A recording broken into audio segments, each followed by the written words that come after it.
Do you remember New Year's? Yeah, me neither. We all get swept away in the excitement of a new year, but achieving goals is hard. We all have a lot of stuff going on, and we tend to lose motivation after, January 2nd. But the good news is that it isn't too late to get your financial goals back on track. So if your New Year's resolutions are sitting next to the puppy you begged for as a child and never walked, here's how you can stay motivated to crush your money goals this year. 1, remind yourself of your why. Go back to the beginning. Why did you set this goal in the first place? Who are you doing this for? Yourself? Your kids? Your grandkids?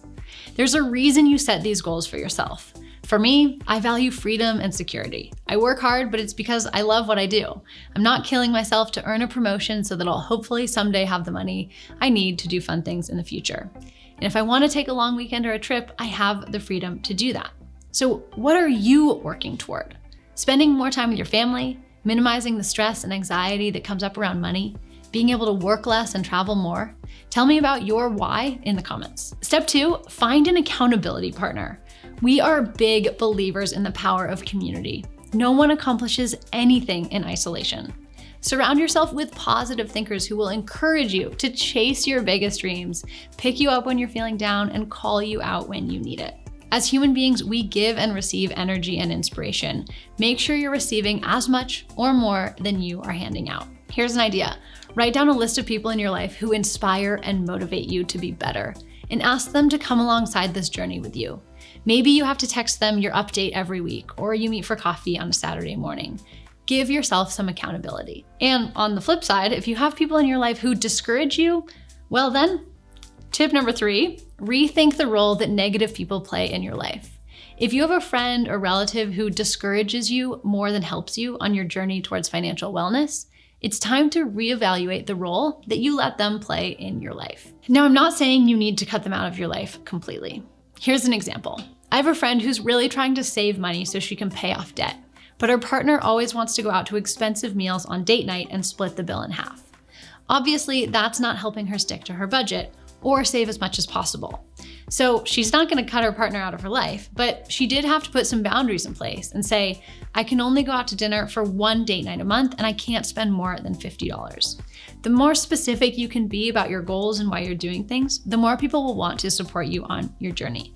But it's up to you to tell people what you will or won't tolerate. If people are saying things that aren't encouraging you to achieve your goals, then set some boundaries. Say something like, listen, I love and appreciate you, but when it comes to my financial goals, your negative words make me feel belittled and hopeless. I still value our relationship, but I think that it's best if we don't discuss this topic anymore. Do what you need to do to set boundaries with the people in your life so that you have the best chance of achieving your goals. Tip number 4 is to set milestones. I ran cross country in high school, and one thing I learned, aside from the fact that peeing yourself while running is totally normal, was that a big goal is easier to reach when you break it down into smaller goals. So for example, when I was running down a long country road in the hills of Massachusetts, 5 miles seemed like a lot. So I just focused on reaching the next big tree, and then the mailbox, and then the candy store sign. If your goals seem really big and overwhelming, break it down into the smallest realistic steps. Write down each step you need to take and milestones you'll reach along the way. And then just focus on the very next one and then the very next one until you reach your ultimate goal. Which brings me to my next tip. Number 5, treat yourself.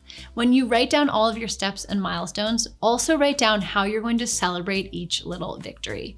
For example, let's say one of your goals is to raise your credit score by 100 points. One step to doing that is to dispute errors on your credit report.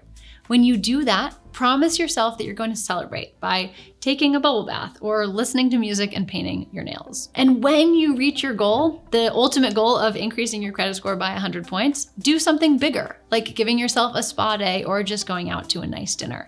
Just remember to make sure your celebrations fit into your budget. If you want some tips on how to make managing your money feel like self-care, check out our video on creating a weekly money ritual. I'll link to it below. Final thoughts. Staying motivated is key to reaching your long-term goals. Mindset is extremely important in achieving financial wellness. If you want to learn more about the right mindset for growing wealth, be sure to check out our free class on the topic. The link is, as you know, in the description below. And in the meantime, remember these 5 tips for crushing your goals this year. 1, remind yourself of your why. 2, find yourself an accountability partner. 3, rethink the role negative people play in your life.